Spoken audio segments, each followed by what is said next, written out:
Jared Polin, FroKnowsPhoto.com, and this is your... All right, you all know the drill. When your number is called, step forward and repeat the phrase you've been given. Photo News Fix.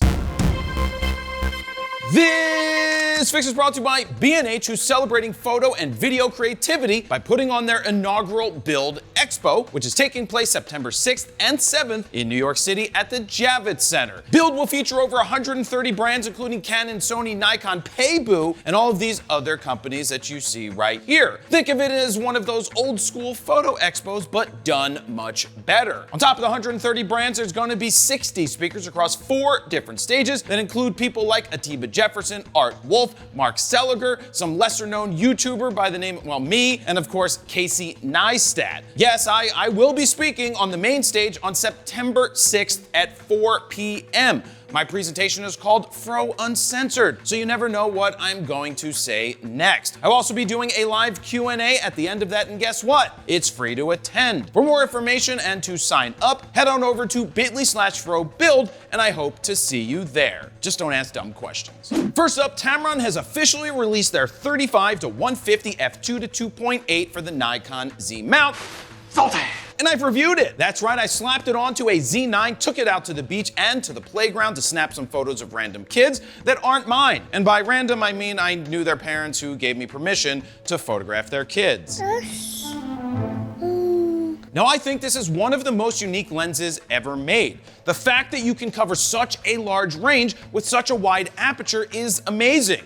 Though I personally wouldn't replace my faster primes with something like this, you do cover everything from a 35 to a 50 to an 85, a 105, 135, and of course 150 on the telephoto lens, all while never dropping below a 2.8 aperture.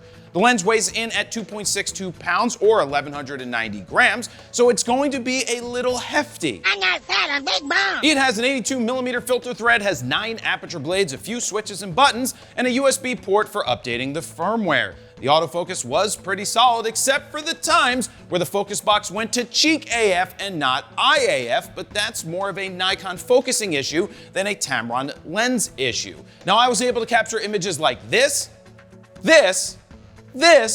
and of course this, and you can check out my full review, which is linked down below in the description, but wait till the end of the fix to do so. If you think this is a lens for you, get ready to fork over $2,000, which is $100 more than the Sony version. Next up, Canon Rumors is reporting that Canon will release a lot of new RF mount lenses between now and March of 2024. Now, I certainly hope on the list is a professional ultra wide angle zoom, maybe a 35-1.2, maybe a 200 f2, and while we're at it, how about something like an 85 to 135 f2? Yeah, that sounds like a good wish list to me. Though I also shouldn't forget to mention a wide-angle RFS zoom lens that is perfect for vlogging. Now, the rumor says to expect 8 to 10 new lenses, and I wonder if any of them are going to be from a third party.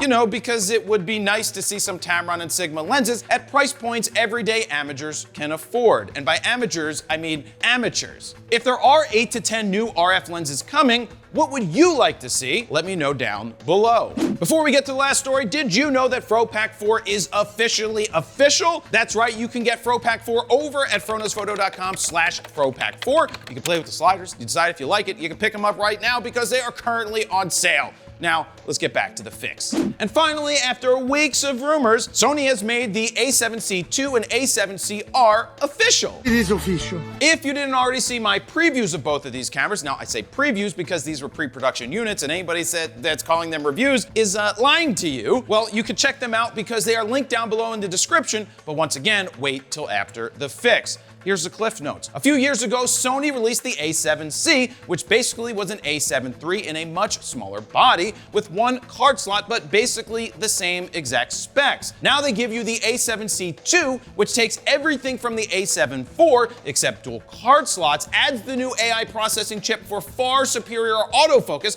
and redesigned the body to feel better in your hands. That means you get a 33 megapixel BSI sensor, Bion's XR processor, IBIS 10 frames per second, dedicated AI processor for autofocus, ISO range of 100 to 51,200, full width 10-bit 422 4K up to 30 frames per second, oversampled from 7K with a full pixel readout, as well as 4K 60 in Super 35 mode. The EVF sucks, the LCD sucks, but the image and video quality are fantastic. The A7C II is priced $300 less than the A7 IV at $2,198. Now you need to decide, are the trade-offs worth it or not, or maybe you should just wait for an A7 V to come along with the new AI processor and 2 card slots. Now there's no word on when that will happen. Soon. Now onto the A7CR. The A7CR takes the A7R5's innards and smushes them into the same exact body as the A7C II, but not at the same time. That would be cross-pollination and crossing of the streams. You never cross the streams. But sometimes, in the heat of the moment. That means you're getting a fantastic 61 megapixel sensor, Bion's XR processor, dedicated AI processor, an ISO range of 100 to 32,000, the same exact autofocus as the A7R5, 8 frames per second mechanical, 7 frames per second electronic. Electronic shooting on these cameras is stupid. I don't know why you get less. Only 1 SD card slot, 7 stops of IBIS opposed to 8, the same crappy EVF and LCD screen in the A7C II. You get 10-bit 422 4K up to 60 frames per second with binning and a 1.2 times crop, or 4K up to 30 frames per second oversampled from 6.2K with a full pixel readout. But there is no 8K like in the A7R5. The image quality is spectacular out of this body.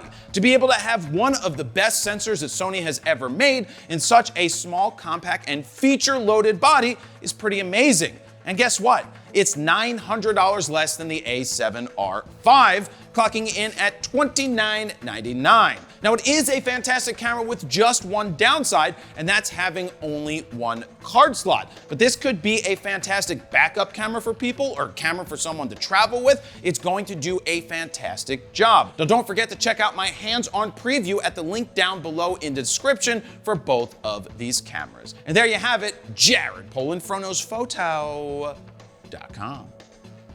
See ya.